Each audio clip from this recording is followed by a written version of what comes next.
Regression analysis की और correlation analysis की। तो अगर आप लोगों की कोई चॉइस है, कोई डिमांड है, तो वो आप मुझे बता देंगे। इंशाल्लाह कमिंग वीक उसी पे फोकस किया जाएगा कि क्लासेस होंगी हमारी, तो इंशाल्लाह हम उसको रिपीट करेंगे। तो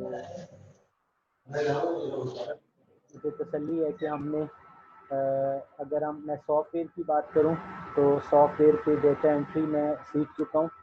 फिर मुझे पता है कि फ्रीक्वेंसी डिस्ट्रीब्यूशन कैसे बनाते हैं, हिस्टोग्राम कैसे बनाते हैं, पाई चार्ट कैसे बनाते हैं, स्कैटर डायग्राम कैसे बनाते हैं। फिर मुझे पता है mean, median, mode, standard deviation वगैरह कैसे निकालते हैं। Then I know how to find variance and standard deviation. Then I know how to compute regression and correlation. Then in testing of hypothesis, I know how to find t-tests and their confidence intervals. And then at the end, I know how to compute chi-square. So these are the things which we have studied both manually and by the help of software.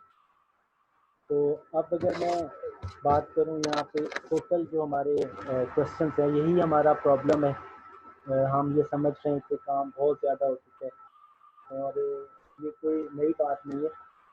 हम ये सालों से सुनते आ रहे हैं। तो आप भी इंसान है और आप भी इंसान हैं, तो वो इशू नहीं है। तो अगर मैं क्वेश्चंस की बात करूं या जो हमने पढ़ा है, तो मैं उसकी सिंपल सी समरी कुछ इस तरह से लूँगा। आफ्टर फिज़िकल क्लासेस जो हमने पढ़ा है, तो उस पर एक क्वेश्चन हमने किया जो आज हम इंशाल्लाह 2 ये रिवाइज भी कर लेंगे। रिग्रेशन कैसे फाइंड आउट करते हैं, कोरिलेशन कैसे फाइंड आउट करते हैं, स्कैटर डायग्राम कैसे प्लॉट करते हैं। तो ये 2 क्वेश्चन हमने रिग्रेशन वाले टॉपिक में किए। देन हमने सीखा किस तरह से वन पॉपुलेशन मीन की टेस्टिंग करते और उसका कॉन्फिडेंस इंटरवल कैसे बनाते हैं। फिर हमने सीखा वन पॉपुलेशन प्रोपोर्शन के लिए टेस्टिंग कैसे करते हैं और कॉन्फिडेंस इंटरवल कैसे बनाते हैं। ये 4 क्वेश्चन हो गए। और एंड पे हमने पढ़ा पाई स्क्वायर जो है वो कैसे मैनुअली सॉल्व करते हैं और इसकी इंटरप्रिटेशन वगैरह कैसे। तो ये मिला के अगर कॉन्फिडेंस इंटरवल को भी अलहदा क्वेश्चन काउंट कर लिए जाए तो ये 7 क्वेश्चन हमारे बनते हैं जो हमने ऑनलाइन क्लासेस जब से हम ये मेरा ख्याल है मार्च के एंड से हम पढ़ते जा रहे हैं। तो ये मार्च के एंड से लेकर आज के दिन तक हमने और क्वाइट पॉसिबल कि ये 31 अगस्त तक ये 7 क्वेश्चन हमारे बनते हैं।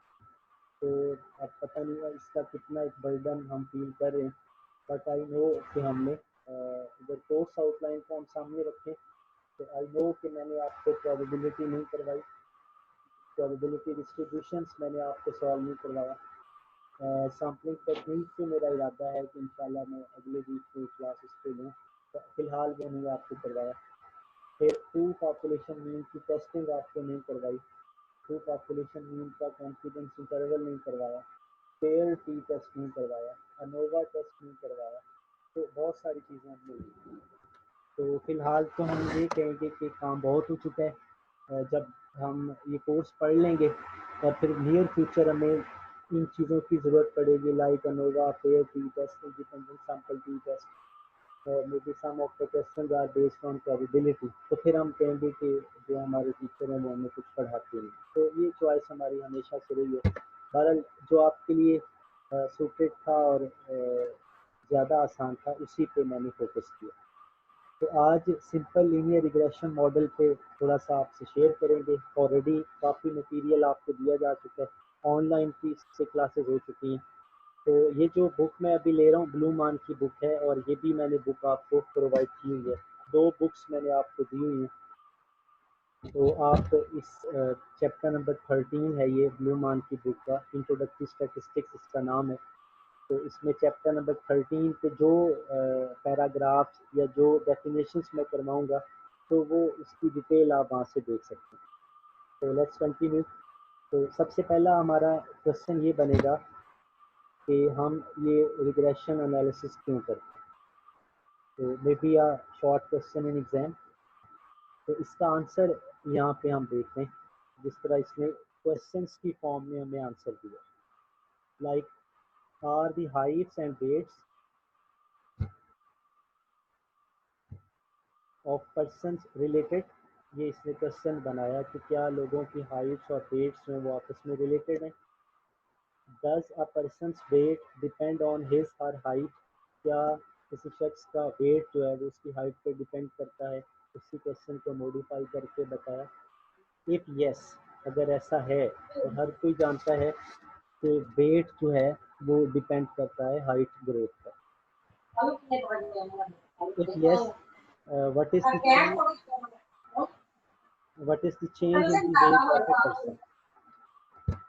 तो फिर हम ये देखना चाहेंगे कि अगर किसी शख्स का की हाइट में 1 इंच इजाफा होता है तो उस 1 इंच हाइट में इजाफे से वेट में कितना इजाफा होगा, फिर हम ये देखना चाहेंगे, यानी रेट ऑफ चेंज क्या। तो प्रैक्टिकल लाइफ में हम ये डिपेंडेंसी का स्ट्रक्चर हर जगह पे देखते हैं। लाइक पहले भी एग्जांपल कोट कर चुका हूँ। फैमिली एक्सपेंडिचर इनकम पे डिपेंड कर रहे हैं, आप लोगों के मार्क्स स्टडी आवर्स पे डिपेंड कर रहे हैं, बीफ प्रोडक्शन फर्टिलाइज़र की क्वालिटी पे डिपेंड कर रही है, किसी चैनल की रेटिंग उसके व्यूअरशिप जो है उस पर डिपेंड कर रही है। So many examples. तो ये नीड ऑफ द आवर है कि हमें प्रैक्टिकल लाइफ में डिपेंडेंसी का स्ट्रक्चर तकरीबन हर जगह पे स्टडी करना पड़ता है। So this is the reply to that question that why we are studying regression models. तो टाइटल था हमारा सिंपल लीनियर रिग्रेशन मॉडल।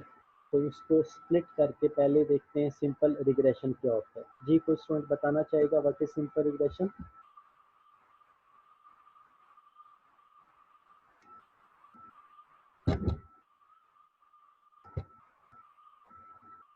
जी शाबाश। तो सेशनल के 12 नंबर भी हैं, तो वो भी मैंने किसी तरह कवर करने हैं। तो जितना अच्छा रेगुलरली क्लासेस आप लोग ले रहे हैं वो भी रिकॉर्ड मैं साथ साथ रख रहा हूँ। फिर जितने क्वेश्चनिंग और आंसर सेक्शन में आप लोग पार्टिसिपेट करते हैं तो वो भी साथ साथ ऑब्जर्व करें। तो सिंपल रिग्रेशन मॉडल, सिंपल इसकी डेफिनेशन यहाँ से हम लेते हैं। A simple regression model includes only 2 variables। इसका आपको पहले बताया जा चुका है। सिंपल रिग्रेशन मॉडल में सिर्फ 2 वेरिएबल होते हैं, one independent and one dependent. तो ये सिंपल रिग्रेशन मॉडल। इसके बाद लीनियर रिग्रेशन क्या है। तो a simple regression model that gives a straight line relationship between 2 variables is called a linear regression model। जब हम 2 वेरिएबल्स के दरमियान स्ट्रेट लाइन रिलेशनशिप ले रहे होते हैं तो फिर हम उसे लीनियर रिग्रेशन का नाम देते हैं। इसका आपको याद है मैट्रिक लेवल तक तकरीबन हम सब ने मैथमेटिक्स लाजमी पढ़ा हुआ है। तो वहाँ हम एक सिंपली इक्वेशन देखते थे इस तरह से y is equal to 3 + x। हम कहते थे ये इक्वेशन जो है ये लीनियर है। और लीनियर हम इसलिए कहते थे कि y की पावर भी 1 है और x की पावर भी 1 है। तो वेरिएबल की जब पावर 1 होती थी तो हम उसको लीनियर कह देते थे। अगर वेरिएबल की पावर 2 हो तो हम उसको क्वाड्रेटिक कह देते थे, 3 हो तो उसको क्यूबिक कह देते थे, इस तरह से। तो ये जो मैथमेटिकल बात हम करते थे अब उसको हम स्टैटिस्टिकली स्ट्रेट लाइन की सूरत में कह रहे हैं। अब इस स्ट्रेट लाइन से क्या मतलब है ये हम आगे डायग्राम में देखें। तो सिंपल रिग्रेशन के बाद लीनियर रिग्रेशन की डेफिनेशन। अब इसका ग्राफिकल व्यू हम देख लेते हैं। किसी फैमिली की इनकम है और उसके फूड एक्सपेंडिचर है। तो रियल लाइफ में हम ये समझते हैं कि जिस कदर किसी फैमिली की इनकम ग्रो करेगी तो उसी हिसाब से उसके फूड एक्सपेंडिचर भी ग्रो करेंगे। और ये स्ट्रेट लाइन से इंक्रीजिंग ट्रेंड हम यहाँ पे देखें। तो जैसे जैसे एक्स एक्सिस पे इनकम बढ़ती जाएगी उसी तरह वाई एक्सिस पे फूड एक्सपेंडिचर बढ़ते जाएंगे और ये जो स्ट्रेट लाइन है इसका ट्रेंड अपवर्ड होता जाएगा। दूसरी तरफ हम देखते हैं इनकम है और फूड एक्सपेंडिचर है और रिलेशनशिप स्ट्रेट लाइन में नहीं है बल्कि एक कर्व शेप में है। तो हम इसको बोलेंगे नॉन लीनियर रिलेशनशिप। तो इसकी प्रैक्टिकल एप्लीकेशन ऐसी हो सकती है कि शुरू में मतलब इनकम कम थी तो फूड एक्सपेंडिचर कम, इनकम में इजाफा हुआ तो फूड एक्सपेंडिचर बढ़ गए, फिर एक लेवल आया कि इनकम बढ़ती गई बट फूड एक्सपेंडिचर कांस्टेंट हो गया, फैमिली साइज वही रहा, फूड चॉइस वही रही, तो एक्सपेंडिचर जो थे फूड के वो कॉन्स्टेंट हो गए, बट जो इनकम थी वो ग्रो करती थी। तो ये नॉन लीनियर रिलेशनशिप, यानी शुरू में कम, दरमियान में ज़्यादा, आगे जाके मज़ीद कम। एक एग्जांपल मैं यहाँ नॉन लीनियर रिलेशनशिप की और ले लेता हूँ। सपोज करें वाई हमारे पास है टीवी वॉचिंग टाइम,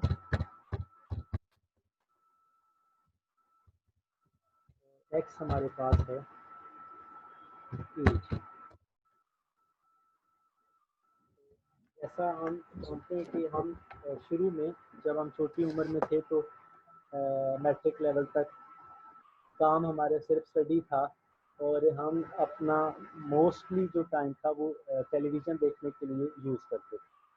फिर college life I, university life I, तो हमारी जिम्मेदारियों में कुछ वैरायटी और इजाफा हुआ, तो टीवी वॉचिंग टाइम कम हो गया। फिर हम देखते हैं कि जो हमारी एल्डर पॉपुलेशन है, हमारे बुजुर्ग हैं, तो they have done all their duties, तो अब वो रिलैक्स्ड हैं, उनके पास टाइम है, तो अब उनका टीवी वॉचिंग टाइम फिर बढ़ चुका है।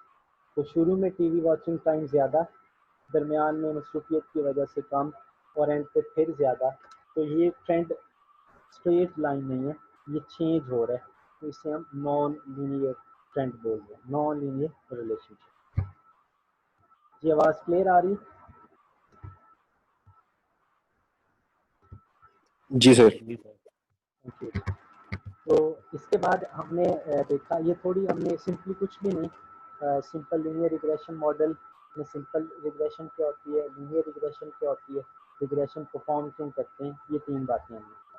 इसके बाद इसके मॉडल पे हम ऑलरेडी काफ़ी बात कर चुके हैं। वंस अगेन आप देखें y is equal to a plus B X, तो ये सिंपल लीनियर रिग्रेशन मॉडल। इसकी डिटेल हम पढ़ चुके हैं, तो हम इसको आगे डायग्राम में देखते हैं। ये मैं पावर पॉइंट की स्लाइड से पहले भी बता चुका हूँ, but still I am repeating it. तो ये मॉडल आप देखें, मॉडल 1 हमें इक्वेशन 1 में नज़र आ रहा है।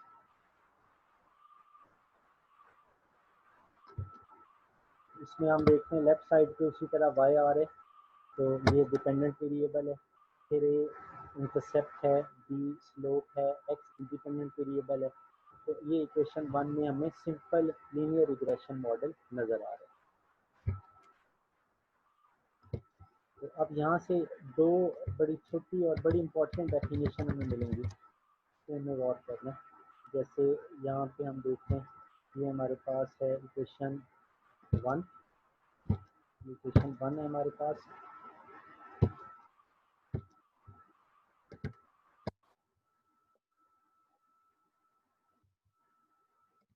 इक्वेशन 1 हम देख रहे हैं यहाँ पे, और यहाँ पे हम इक्वेशन 2 देख रहे हैं।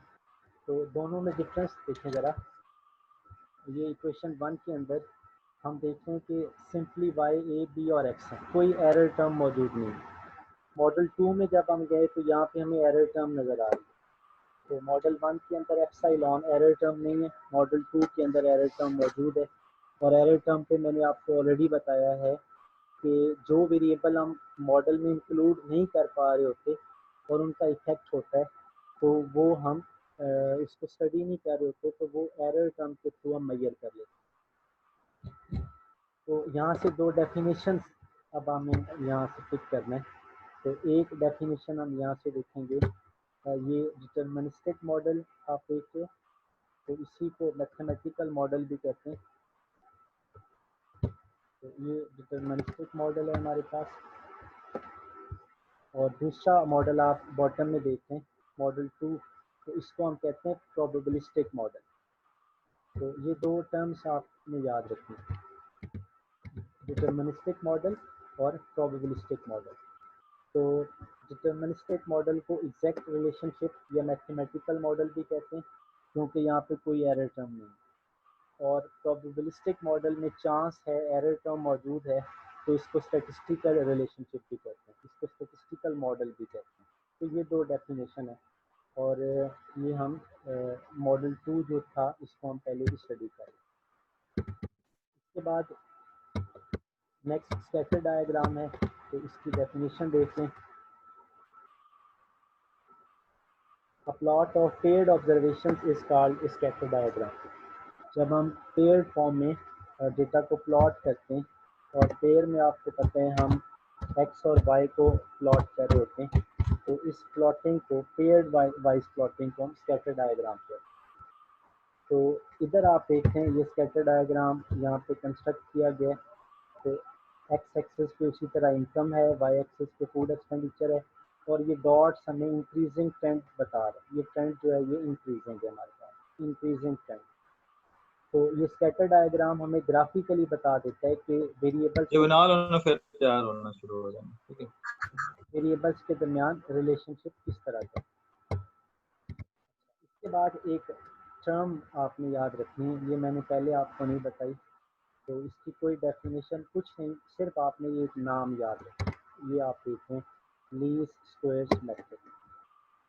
तो लीस्ट स्क्वायर मेथड अगर हमसे पूछा जाए कि जो आप रिग्रेशन मॉडल सॉल्व करते हैं, आप ए का आंसर निकालते हैं, बी का आंसर निकालते हैं, तो वो किस मेथड से आप निकालते हैं, तो आप बताएंगे लीस्ट स्क्वायर्स मेथड। यानी हम कहेंगे we compute regression model by using least squares method. तो ये एक और इम्पोर्टेंट टर्म आपसे शेयर होगी। देन इसके क्वेश्चन पे चलते हैं हम। ए और बी का फार्मूला आपको बताया जा चुका है। ये एग्जांपल है 13.1। इसमें 7 फैमिलीज की इनकम और उनके फूड एक्सपेंडिचर लिए गए। तो ये दो कॉलम हमें गिवन होंगे, तो हमें चूज़ करना होगा रिस्पॉन्स वेरिएबल। तो यहाँ मैं थोड़ी डिटेल से एक बात आपसे शेयर करूँ। पॉसिबल जो क्वेश्चन हमारे होते हैं, तो उस पार्ट ए में अगर मैं आपको ये दो कॉलम दे दूँ, तो मेरा पहला क्वेश्चन आपसे हो सकता है choose the response variable.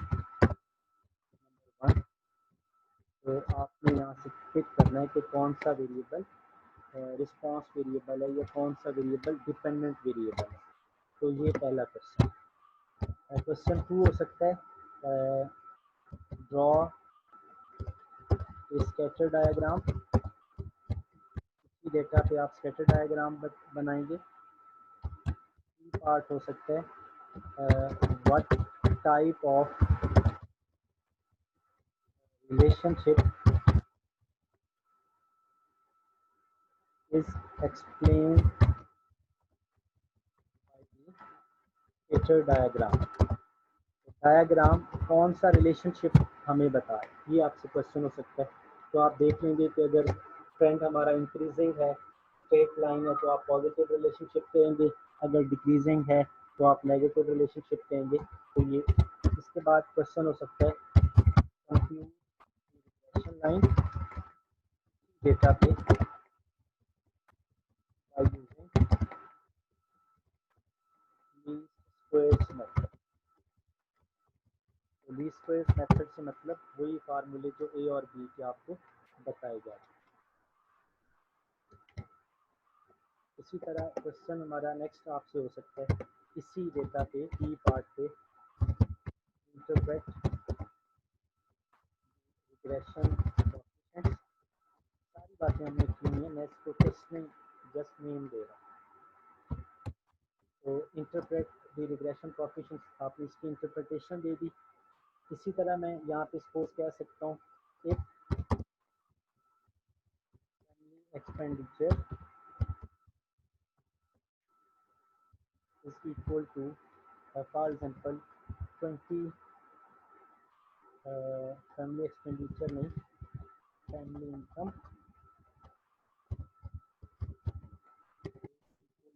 For example 50 है और इसका यूनिट सपोज हम कर देते हैं थाउजेंड्स, यानी 50,000 रुपीज़ अगर फैमिली इनकम है, तो then what will be the expenditure, what will be the.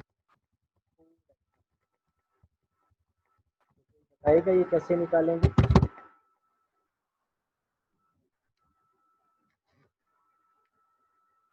So simple, जो हमने लीनियर रिग्रेशन मॉडल निकाल लिया है y equal to a plus B X, जो हम निकाल लेते हैं, तो हम उसमें x की वैल्यू 50 पुट कर देंगे। ये मैं आगे आपको बता देता हूँ। उसके बाद इसी पे हमारा क्वेश्चन हो सकता है इफ, इसी को मैं अगर यहाँ पे कॉपी पेस्ट कर दूँ, जो इनकम है वो 50 नहीं बल्कि 70,000 रुपीज़ है, तो फूड एक्सपेंडिचर के हैं, तो वो भी आप लोग फाइंड कर सकते हैं।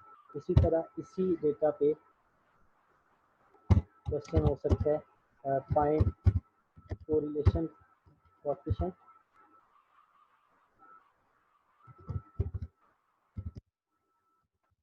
तो स्मॉल आर कोरिलेशन का फार्मूला आपको बताया गया, वो आप लोग निकालेंगे। इसी तरह अगर आपसे कहा जाए कोएफिशिएंट ऑफ डिटर्मिनेशन निकालें, ये भी आप लोग निकाल सकते हैं। सिंपली आपने कोरिलेशन के आंसर का स्कोर ले लिया। तो ये इस डाटा सेट पे में भी ये मेरे क्वेश्चन हों, तो आप इसको वन बाय वन एड्रेस करते जाएं। तो अब मैं इसके सॉल्यूशन पे जाता हूँ। तो चूज़ द रिस्पांस वेरिएबल है, तो हमें पता है इनकम जो है वो डिपेंड, फूड एक्सपेंडिचर जो है वो डिपेंड करेंगे इनकम पे। तो food expenditure is the response variable. फिर स्कैटर डायग्राम इस पे प्लॉट कर लेंगे, रिलेशनशिप बता दिया, रिग्रेशन लाइन ए और बी निकाल के पुट कर देना, बी की इंटरप्रिटेशन बता दी, एक्स को 50 पुट करेंगे एफ पार्ट के अंदर, तो फूड एक्सपेंडिचर जो है वो हमें मिल जाएगा। एक्स की जगह 70 पुट करेंगे तो फिर फूड एक्सपेंडिचर मिल जाएगा। तो रिलेशन हम निकाल लेंगे, कोएफिशिएंट ऑफ डिटर्मिनेशन हम निकाल लेंगे। Now let's see what are the results. तो ए और बी का फार्मूला हमने यूज़ किया, तो ये हमारे पास रिज़ल्ट आया रिग्रेशन का। ए और बी का वही फार्मूला हमने यूज़ किया, तो ये रिग्रेशन लाइन हमारी एस्टिमेट है। अब हम इसकी इंटरप्रिटेशन देंगे। तो जैसे आपको बताया गया कि हम बी को इंटरप्रेट करते हैं, तो बी की वैल्यू यहाँ पे 0.2525 है। तो इंटरप्रिटेशन आप देखिएगा आप,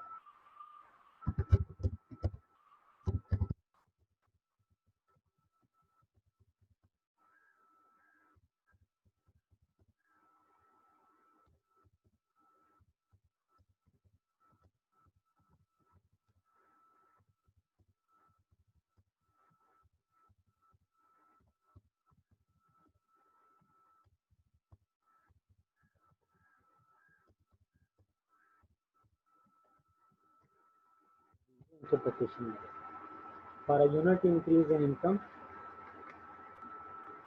the average for a unit increase in income, on the average, the food expenditure will increase by 0.2525। तो ये टेक्निकल इंटरप्रिटेशन है जिसकी कॉमन मैन को समझ नहीं आएगी। तो आप इसको इलाबोरेट करेंगे, आप लिखेंगे फर्दर मोर, इसी को आप एक्सटेंड करेंगे।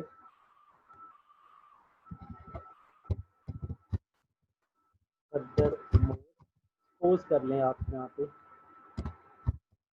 सपोज करें कि किसी फैमिली का की जो इनकम है, अगर इनकम इंक्रीज हुई है 1000 रुपया, तो देन जो फूड एक्सपेंडिचर है बाय वो इंक्रीज करेगा 252.5 रुपीज़। अगर एक फैमिली की माहाना इनकम में 1000 रुपये इजाफा हुआ, तो इसकी वजह से फूड एक्सपेंडिचर तकरीबन 250 रुपये इसमें इजाफा हो जाएगा। इसी तरह सिमिलरली अगर इनकम में इजाफा हुआ 10,000 रुपये, तो जो हमारे पास फूड एक्सपेंडिचर है उसमें इजाफा हो जाएगा तकरीबन 2525 रुपये, तकरीबन 2500 रुपया। अगर 10,000 रुपये इंक्रीज होती है इनकम, तो तकरीबन 2500 रुपये फूड एक्सपेंडिचर बढ़ जाएंगे। तो ये आम आदमी को समझ आएगी इंटरप्रिटेशन। तो इस तरह से हम इसको इंटरप्रेट करेंगे। तो एक ही इंटरप्रिटेशन हम नहीं करते, जरूरत नहीं है हमें। उसके बाद नेक्स्ट हम देखते हैं, तो ये रिग्रेशन वाला टॉपिक हमारा मुकम्मल हुआ। तो इसके बाद कोरिलेशन पे हम चलते हैं। तो जो ऑल इम्पोर्टेंट, ये देखिए दरमियान में बहुत कुछ है जो आपको नहीं बताया गया, जो ऑल इम्पोर्टेंट था वो आपसे शेयर कर दिया गया। तो कोरिलेशन क्या है? इंटरडिपेंडेंस है वेरिएबल्स के दरमियान, और इसकी जो रेंज है वो -1 से +1 होती है। एज यू नो, रेंज जो है वो -1 से +1।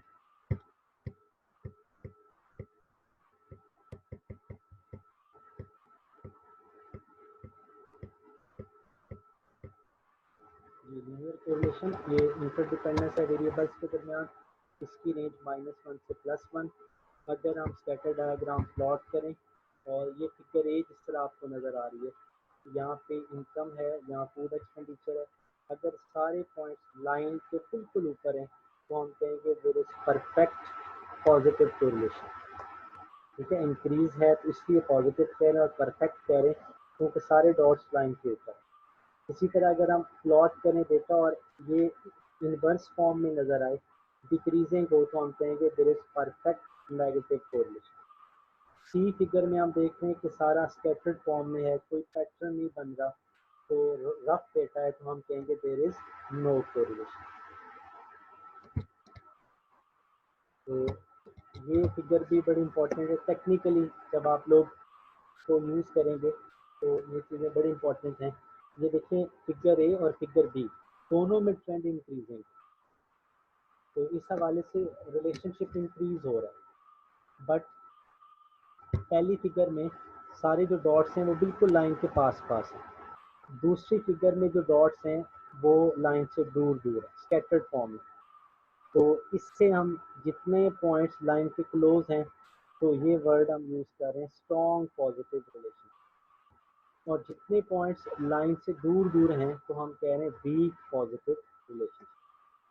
इसी तरह ये डिक्रीजिंग है तो हम कह रहे हैं स्ट्रॉन्ग नेगेटिव, क्योंकि पॉइंट्स लाइन के पास पास हैं, और यहाँ पॉइंट्स लाइन से काफ़ी अवे हैं तो हम इसको कह रहे हैं वीक नेगेटिव रिलेशन। तो ये ग्राफ्स के ज़रिए हम कैसे बताते हैं। इसके बाद जो कोरिलेशन का फार्मूला आपको बताया गया उसी को जब आप यूज़ करेंगे तो कोरिलेशन का आंसर आया 0.95, कोरिलेशन आंसर 0.95। तो चूँकि आर का आंसर है 0.95, तो इसका मतलब क्या होगा, there is strong positive relationship between income food expenditure. Strong positive relationship है इनकम और फूड एक्सपेंडिचर के दरमियान। और एंड पे हमने पढ़ा था कोएफिशिएंट ऑफ डिटर्मिनेशन, तो ये हमें बताता है कि मॉडल के अंदर जो हमने वेरिएबल इंक्लूड किए उनका क्या कंट्रीब्यूशन, कोएफिशिएंट ऑफ डिटर्मिनेशन।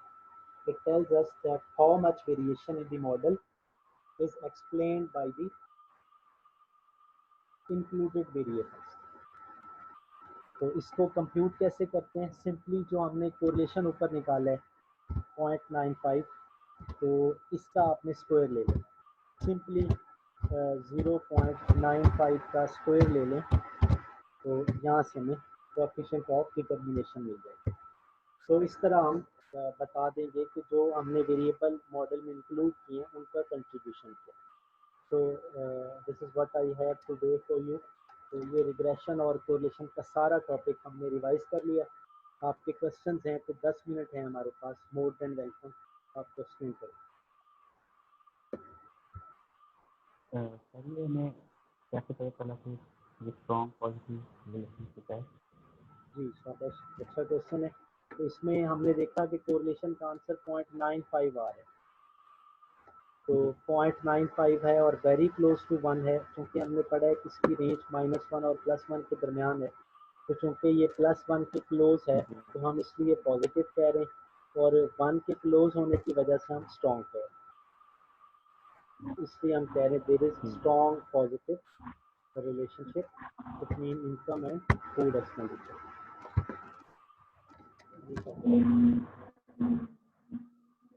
कोई और अगर सर ये माइनस में आता तो हम पॉजिटिव का वर्ड हटा देते और हम कहते देयर इज स्ट्रॉन्ग नहीं सर, नेगेटिव रिलेशन।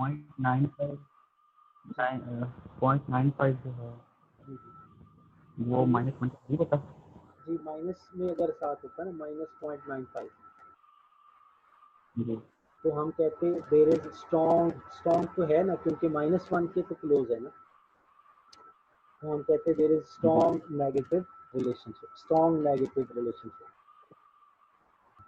जी सर। जी शाबाश, कोई और क्वेश्चन। तो आज भी सिर्फ 14 स्टूडेंट्स ने क्लास ली है, तो और अभी 2 स्टूडेंट्स ने अभी एंड पे ज्वाइन किया, तो अटेंडेंस तो मैं लगा रहा हूँ, बट जो सिंसियरिटी है आपकी वो भी मुझे नज़र आ रही है, जो स्टूडेंट्स क्लास ले रहे हैं वो, और जो स्टूडेंट्स क्लास नहीं ले रहे थे। तो मैं इनके पिक्चर्स हैं वो सेव किए जा रहा हूँ, अगर हमें ज़रूरत पड़ी तो ये रिकॉर्ड हमारे काम आएगा। Only 14 students have taken your class. जी शाबाश, कोई और सर क्वेश्चन? ये आवाज़ पेपर सर हमारा एसपीएस से आएगा या जो हमने पेपर के हवाले से पहले पढ़ा था फिजिकल क्लास में सर? अभी कुछ नहीं पता। अभी जो हमारे लास्ट सेमेस्टर हैं उनके एग्ज़ाम हम ले रहे हैं, तो 31 अगस्त तक हमें सिर्फ क्लासेस लेने का कहा गया है। तो जैसे हम क्लासेस ले लेंगे और फिर हम आपका स्केड्यूल आएगा एग्ज़ाम का, तो फिर ये हम उस पर क्लियरली कमेंट कर सकेंगे। जी अभी इस पर कोई कमेंट नहीं कर सकते, कुछ अंदाज़ा नहीं है कि एग्ज़ाम फिजिकल होने ऑनलाइन होने।